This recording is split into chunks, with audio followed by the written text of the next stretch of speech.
welcome back to my thoughts on Godzilla Singular Point. I just got finished watching episode 4.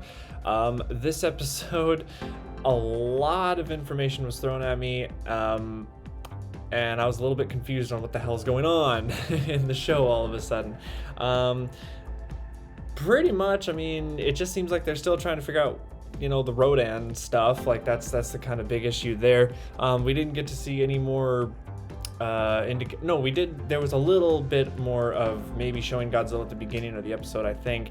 But yeah, the main bulk of this episode seemed to focus around this this new organization, this new research organization that has they have this thing called I think it was called the artifact or something like that, and it's like this rare, seem to not exist kind of material or whatever, but it's here, and I'm not really going to even try to explain what it is, because all of the scientific mumbo jumbo that was thrown at me, it was just like in one ear out the other. I really had no idea what was going on. So it just seemed to revolve around that thing, and supposedly the characters are starting to dig deeper into, they're trying to break this code. They're trying to figure out, I guess, how they got this rare material. Maybe they already knew about it because supposedly it doesn't exist yet, or they just got lucky in finding it, or something. Then there was this part in the episode where there's this guy who got into this underground bunker area, and he came out of nowhere. There was really no introduction to him, and he popped out.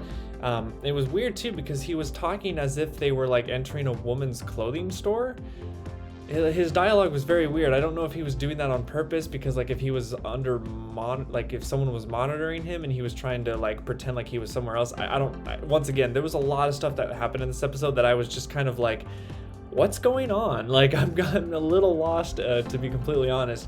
But anyways, they were in this underground area, and we did get to see a slight image of Gabra. I know Gabra's in this, and there was this really quick image of him in there. So I'm wondering if this underground base that they're going into, if that actually houses Gabra. So if that's where this bunker, if that's where this is going, so we may be seeing Gabra in the next episode, maybe. I'm excited to see that.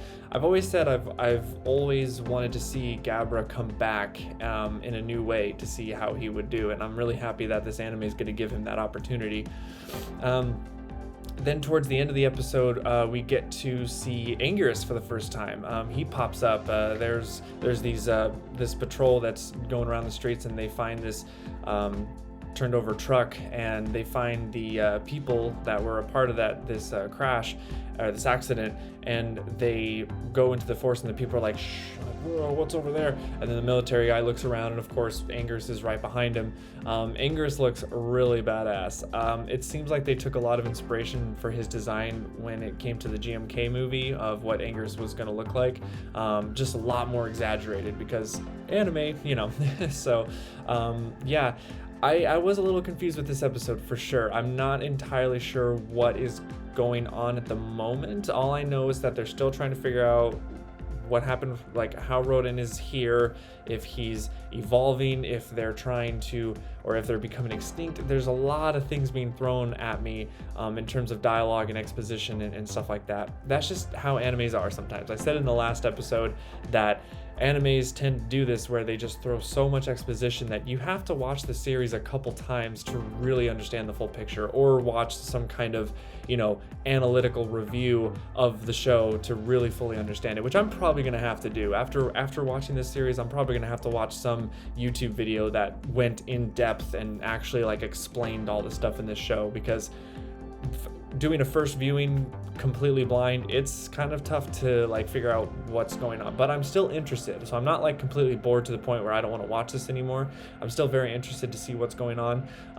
I just can't wait to see more of the monster action. I really can't wait to see Godzilla in action, because I've seen slight images and clips on YouTube of Godzilla doing what he does best in this, and I'm just really excited to see that in action in the show. So yeah, so far it's still very interesting, intriguing. Yeah, I might be a little bit confused, but honestly that's kind of par for the course when it comes to watching an anime for the first time. So a lot of questions that need answers, and can't wait to see what happens in episode 5. Still, I'm in this hotel. I'm just binging the episodes, like I said. So I'm just gonna next watch episode 5, and I'll tell you guys my thoughts on that. So stay tuned.